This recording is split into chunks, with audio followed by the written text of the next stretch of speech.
Every man thinks himself strong until the smallest insult rattles his pride. But he who learns to feel nothing, to be moved by no one, becomes untouchable. In this lesson, I will show you how to strip others of their power to disturb you, so that anger dies, and only control remains. Men are slaves to their emotions, chained by their own weakness. Anger is the leash that others fasten around your neck. They provoke you, and you obey. They mock you, and you burn. But I speak to those who would be greater than this, to those who wish to rule themselves as firmly as they rule others. To never be angered is not softness, but mastery. For when no one can disturb your composure, you command not only yourself, but the battlefield of human nature. Let us examine the art of becoming untouchable. Men reveal more in a single moment of anger than in years of silence. It is in anger that pride collapses, secrets escape, and the mask of strength falls away. Tell me, have you ever seen a man of power, perhaps a king, a general, or even your employer, lose his temper? For that instant, he is not a ruler. He is a child, exposed, flailing against a world that no longer bows to him. This is why anger must be seen not as strength, but as weakness. It is the leash others pull to make you dance. Your enemy whispers, and you burn. A rival mocks you, and suddenly you reveal the wound you swore was hidden. Is this control? No, it is servitude. History is filled with kings undone not by their enemies' armies, but by their own temper. Consider Alexander the Great. In a drunken rage, he killed Cletus, the very man who had once saved his life. In that instant of passion, Alexander was not a god of conquest, but a slave to fury. His empire remained vast, yet he could not rule his own hand. What victory is that? You may believe that anger proves courage, that to strike back quickly shows strength. But what does it truly show?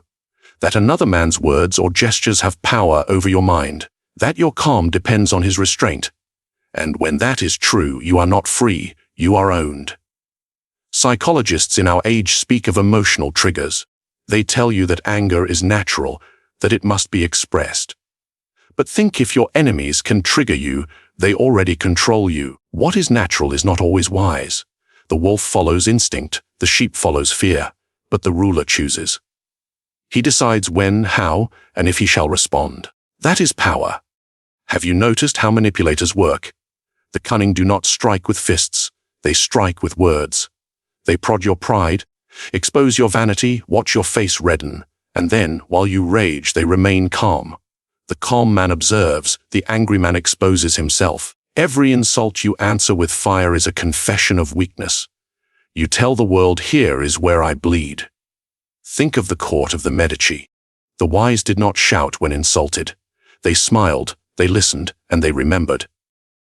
Days later, a merchant who mocked them would find his trade ruined, his allies vanished, his reputation poisoned. All without a single word of anger. Which is the greater victory, to roar and be feared for a moment, or to smile and destroy quietly, leaving your rival wondering which shadow struck him? Ask yourself this: what do you gain by rage? You may feel relief, you may shout strike or insult, and for an instant you feel alive. But when the fire dies, what remains? Regret, exposure, a reputation for being easily provoked. And worst of all, you leave in your enemy's heart the satisfaction that he has ruled you. The Stoics of Rome understood this truth. Seneca wrote that anger is a kind of madness. Would you hand your enemies a weapon and say, "Strike me when you wish"? That is what anger does. It arms them with your own weakness. Now consider the alternative. Imagine remaining calm when all expect you to break. Your rival shouts, and you remain still. Your enemy mocks, and you smile faintly, as if you heard nothing at all. Do you see the effect? Your silence is louder than any scream. Your calm unsettles them, because they cannot find your wound. They cannot move you, and what cannot be moved cannot be controlled. You may think this is cold, that to live without anger is to live without fire, but the truth is different. To kill anger is not to kill fire, it is to forge it. You take the wild flames that consume fools, and you shape them into steel. Steel does not burn, it cuts, and it cuts when you decide, not when your enemy demands it. So the choice is yours. Will you remain as most men are, slaves to every insult, predictable, easily provoked? Or will you rise above, a ruler of yourself, untouchable, watching your enemies waste their efforts to unsettle you? The battlefield begins within. Control that, and the world is yours. But this is only the first step. For even if you kill your anger, others will still seek to disturb you. The question is, how do you make yourself untouchable to provocation itself? That, my friend, is where we must go next. There is no greater armor than indifference. The man who cannot be provoked cannot be ruled. The one who meets praise and insult with the same calm gaze confuses his enemies and unsettles his allies. For how do you fight a man who feels nothing? How do you win someone who has chosen to be untouchable? Ask yourself, how often are you moved by the petty games of others? A sly remark, a mocking tone, the cold glance of contempt. Do you not feel the urge to respond, to defend yourself, to prove them wrong? This is what they want. They do not need to strike you with force. They need only to stir you, to pull at the strings of your pride. And the moment you move, the game is theirs. Indifference is not weakness. It is the highest form of strength. When others expect fire and receive silence, they begin to doubt their power. They begin to question themselves. The torment they wish to inflict returns upon them, for nothing is more frustrating to the schemer than a target that refuses to move. History gives us examples of this armor in practice. Consider Marcus Aurelius, Emperor of Rome, who ruled not with outbursts, but with restraint. His enemies insulted him, conspirators plotted around him, and yet he remained calm, almost detached. He saw insult as smoke, momentary, formless, and incapable of touching stone. And stone he was. His empire endured not because he crushed every critic, but because he refused to be consumed by their flames. Now contrast him with Commodus, his own son. Commodus raged at every slight. A word against him was met with blood, a rumor answered with executions. What was the result? The empire weakened, allies abandoned him, and he became a puppet to those who understood his need for validation. His enemies did not need armies. They needed only his pride. Which of these men would you rather be? Psychology explains why indifference is so unsettling. Humans are wired for response. When we insult, we expect anger. When we flatter, we expect warmth. When neither comes, the cycle breaks. The indifferent man gives no reaction, and the manipulator is left powerless. This is why silence is sometimes more powerful than 1,000 words. It denies the opponent the satisfaction of control. Imagine a court filled with rivals. One mocks your abilities in front of others. The room watches, waiting for your reply. If you defend yourself with rage, you confirm the insult's weight. If you try to prove yourself, you accept the frame he has placed you in. But if you remain indifferent, smiling faintly, or moving on without notice, you invert the power. The mocker now seems desperate, grasping for attention. You remain untouchable, above the game he wished to play. But make no mistake, indifference does not mean inaction. It means control. You do not strike when you are provoked. You strike when it suits you. You allow insults to pass, but you remember them. Like a banker collecting debts, you keep account of every offense, waiting for the moment when repayment serves your interest. This is the true strategy, not to react, but to choose. The Medici understood this well. Their enemies insulted them publicly, mocking their wealth and influence. Did they respond in fury? No. They smiled, nodded, and let the insult pass. But later, when the mocking merchant sought favor, he found doors closed. When he needed allies, they were gone. His insult had been answered, but not in the theater he chose. It was answered in silence, in timing, in indifference. Which wound do you think cuts deeper, a shouted reply or a silent ruin? Consider your own life. When someone mocks you, do you not feel heat rise within? But imagine instead that you smiled, as if their words were dust. Imagine the frustration in their eyes when you refuse to grant them control. In that moment, who holds the power? You or them? Indifference is a shield, but it is also a weapon. It allows you to control the pace of the game, to disarm without lifting a hand, to exhaust enemies who crave your reaction until they collapse from their own effort. So ask yourself, Can you train your mind to this discipline? Can you become the stone against which all waves break? If you can, then insults will dissolve, critics will rage in vain, and you will stand untouched, untouchable, unbroken. But remember, indifference is not the end of mastery. It is only the beginning. For once you are unmoved, you may begin to turn your enemy's attempts against him, bending his desires into tools for your advantage. And that is the true art of control. Every insult is a weapon, but most men misuse it. They let the blade cut their pride instead of seizing it to cut their enemy. An insult, whether spoken in malice or jest, is never just words. It is revelation. It tells you what your enemy thinks, what he envies, and where he wishes to wound you. If you learn to study insults instead of reacting to them, you turn your enemy's strike into your own advantage. Ask yourself, when someone mocks you, what is truly being revealed? Is it not their intent, their insecurity, their hunger for power over you? The fool only hears the words and responds with rage. The wise man listens to the hidden message. An insult is like smoke. If you watch carefully, you see where the fire burns. History provides lessons in this art. Consider Julius Caesar. His rivals in the Senate mocked him as ambitious, arrogant, a tyrant in disguise. Did Caesar protest, shouting his innocence? No. He allowed the insult to spread, knowing that the more his enemies cried out, the more Rome grew accustomed to hearing his name linked with power. Their insults became advertisements, preparing the people for the very role Caesar intended to claim. He turned their venom into fuel. Now look at the opposite case. Napoleon on Elba, mocked as a fallen emperor, a short little man defeated and forgotten. Rather than deny it, he leaned into the insult, portraying himself as the humble underdog betrayed by kings and deserving of sympathy.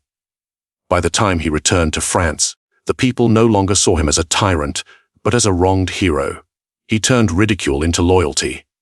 That is the art you must learn, to let your enemy's attempt at humiliation become your weapon. Psychology confirms this. The more you defend yourself against an insult, the more power you give it.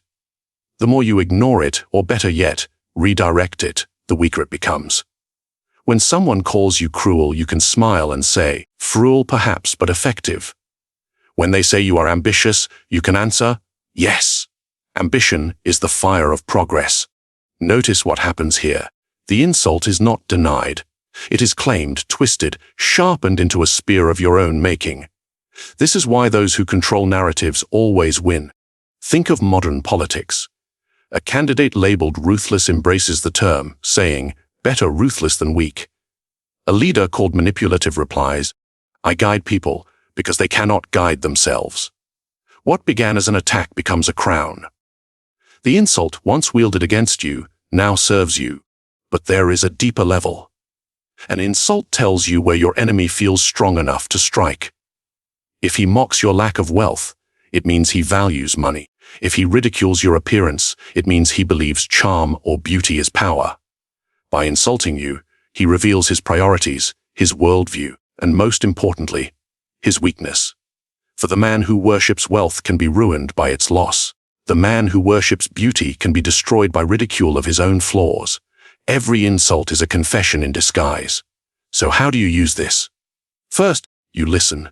Do not rush to reply. Do not show anger. Record the insult in your memory. Second, you study it. What does it reveal about him? What does it reveal about how others see you? Finally, you decide. Do you let it fuel your legend, as Caesar did? Do you twist it into sympathy, as Napoleon did? Or do you keep it hidden, waiting for the day you strike back at the heart of the one who dared to mock you? Imagine a rival at work who calls you calculating. You could defend yourself, deny it, protest your innocence. But why? Why not smile and let the word, calculating, spread? Soon others will believe you think 3 steps ahead. Your reputation as a strategist grows, not in spite of the insult, but because of it. Your rival gave you the crown of cunning, and you wore it. The weak man hears an insult and feels shame.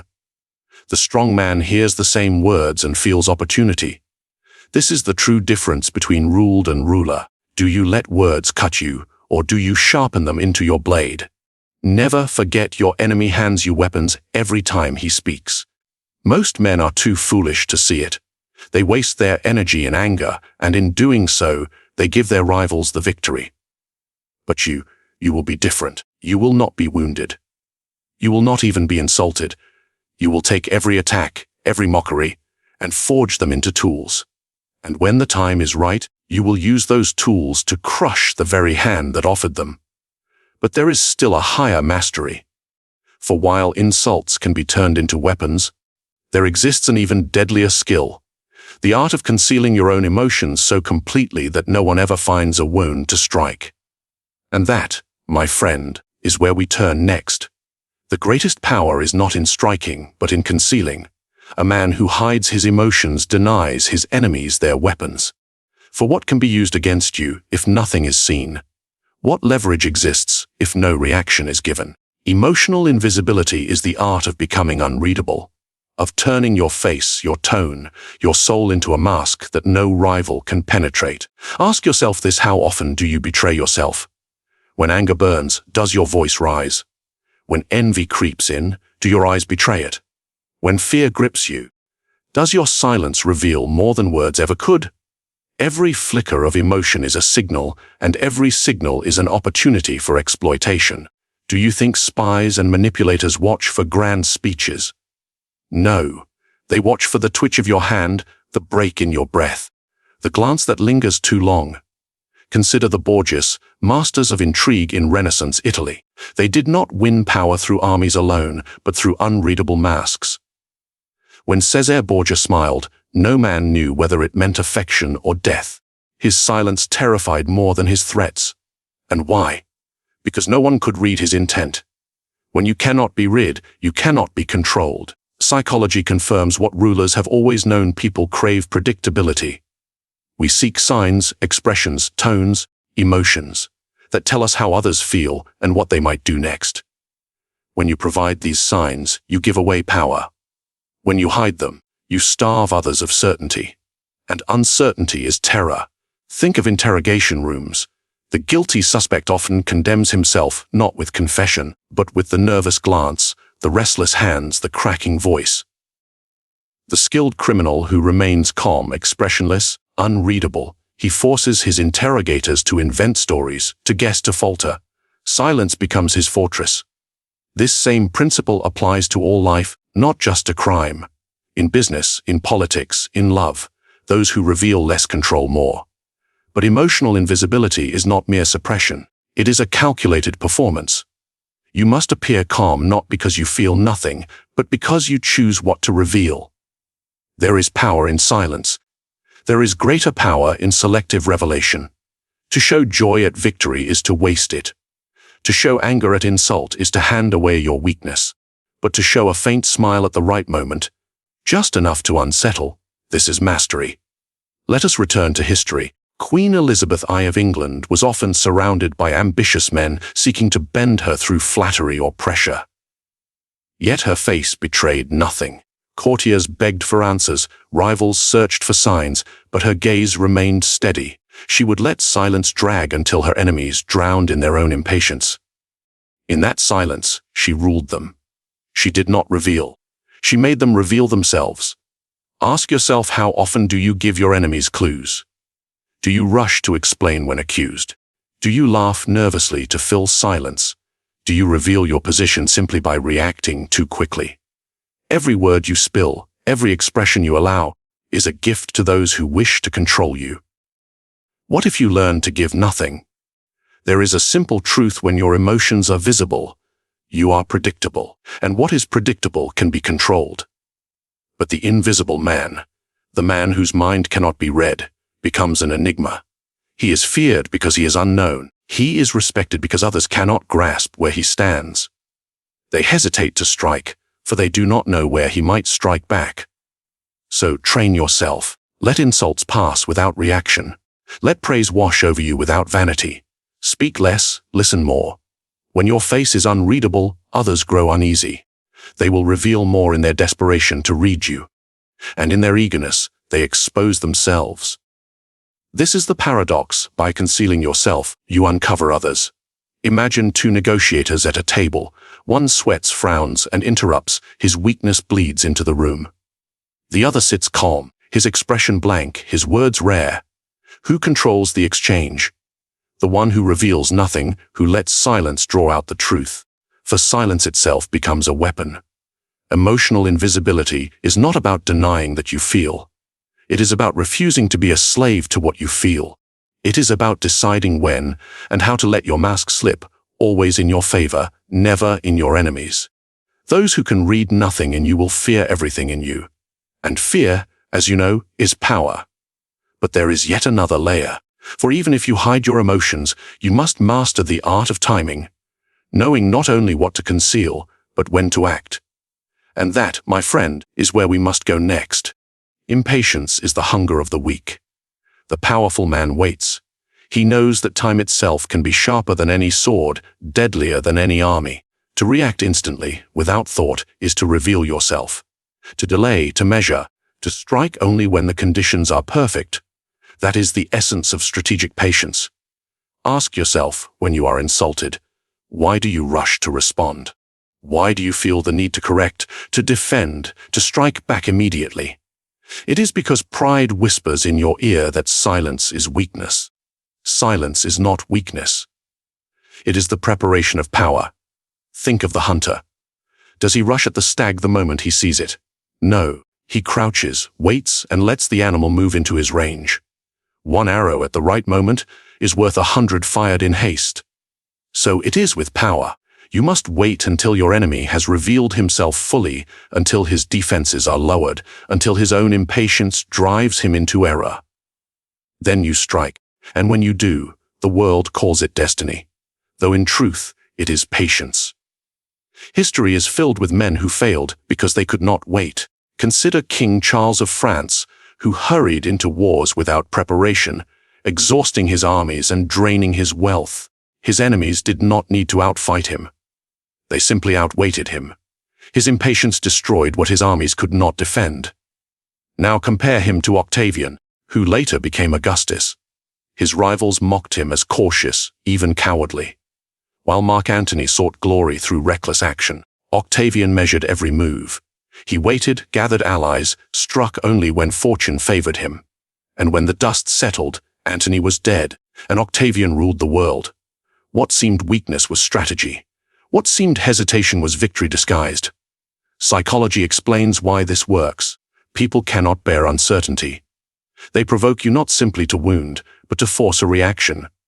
Your silence terrifies them, because they do not know what it means. Your delay unsettles them, because they cannot predict when the blow will fall. In this way, patience becomes a weapon more cruel than anger. It is the slow tightening of the noose, the creeping shadow that grows heavier with every moment of waiting. Imagine a rival who insults you publicly. The crowd expects your response. If you lash out, the matter is resolved in an instant. But if you smile faintly and remain silent, the insult lingers. The crowd wonders, what does he intend? The rival wonders, have I made a mistake? And then, weeks later, you move.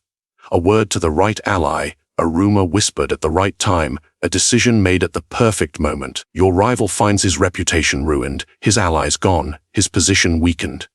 And no one remembers the insult. Only your quiet, inevitable triumph. This is the art of strategic patience. To refuse the bait, to delay the strike, to act only when action is decisive. In war, in politics, in life, those who wait rule those who rush. For time is a force that bends all men, but it bends most for those who know how to hold it in their hands. Do you know why manipulators love urgency? Because urgency blinds. When you are forced to act quickly, you act without calculation. You sign agreements you regret. You reveal secrets you should have kept. You strike when you should have waited. The patient man, however, never acts in urgency. He creates urgency for others, but never feels it himself.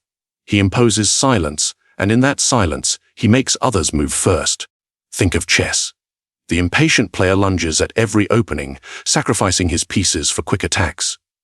The master waits. He lets the board develop. He tempts his opponent into overextending. And when the mistake is made, he closes the trap with one move that ends the game. That is patience, not inaction, but control of time itself. But patience requires discipline.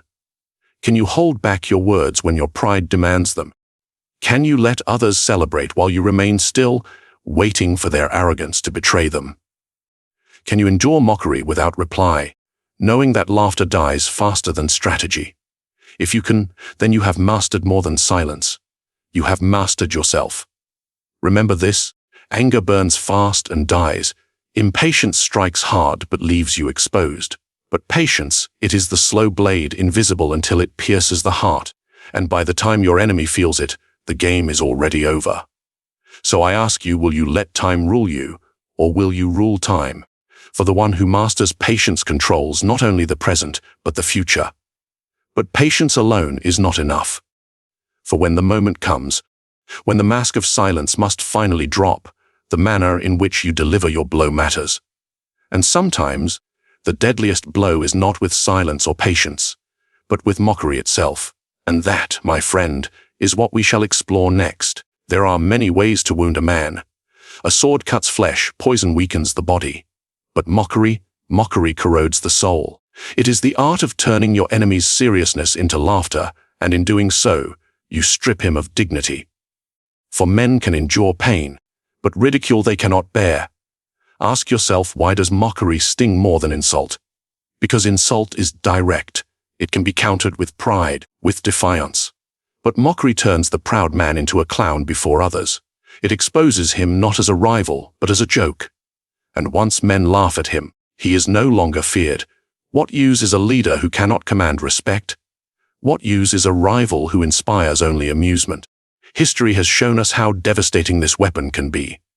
Consider the Roman general Crassus, who longed to rival Caesar and Pompey. When he boasted of his victories, he was mocked as the richest man in Rome who bought his triumph with gold. That laughter followed him everywhere. No matter his wealth, he was never respected. Mockery had undone what armies could not. Or look to Voltaire, the French philosopher. He did not duel his enemies with swords, but with wit. Through satire, he mocked kings, priests, and rivals alike. He made their authority look ridiculous, and once laughter spread, no decree, no sermon, no threat could restore their majesty. The blade of mockery cut deeper than steel. Psychology tells us why. Humans are social creatures. We fear isolation more than death. To be mocked is to be cast out, to lose face in the eyes of others. Anger may provoke fear, but laughter destroys authority. A man who is feared may still rule. A man who is mocked rules no one. Think of your own life. Have you ever seen a superior mocked behind his back? Perhaps his arrogance, his foolishness, his mistakes were turned into jokes. Did it not change how you saw him? Did you not respect him less, even if he still held power? This is why mockery must never be underestimated. It is poison disguised as amusement. But here lies the true power. Mockery does not need to be loud. A single smirk at the right moment, a quiet joke whispered into the right ear, can unravel a reputation. Your rival may rage, but the more he rages, the funnier he becomes. The angrier he grows, the weaker he looks. This is the trap. Mockery feeds on anger. Every attempt to defend against it only deepens the laughter. Consider the court of Louis XIV. When nobles angered the king, he did not always banish or punish them. Sometimes he mocked them subtly, turning them into objects of humor before the court. The nobility, desperate for honor, feared laughter more than exile. For exile left them powerless, but ridicule left them powerless and humiliated. So how can you use this? First, understand that mockery is most effective when used sparingly. If you mock everyone, you are seen as petty. If you mock selectively, you are seen as sharp, dangerous, unpredictable. One well-placed jest can destroy more than 100 insults. Second, never mock in desperation. Mock from a position of calm. Your enemy must believe that his rage amuses you, that his threats are beneath you. Mockery without composure is cruelty. Mockery with composure is mastery. Third, learn to redirect mockery. When others attempt to ridicule you, laugh with them. By doing so, you strip their weapon of force. Nothing disarms laughter like joining it. But when the time is right, turn their mockery back upon them. Twist their words, exaggerate their faults, and let the crowd see not you, but them as the true jest. Imagine this: a rival calls you cold, heartless, unfeeling. The room waits for your anger. Instead, you smile and say, "Yes, because unlike him, I do not cry when the wine runs out." Laughter erupts, but it is not aimed at you. It is aimed at him. And in that moment, his power bleeds away. Mockery is a double-edged sword. Use it too often, and men may unite against you.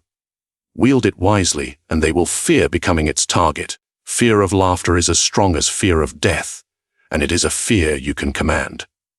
So I ask you, will you let others mock you, or will you learn to wield laughter as your blade?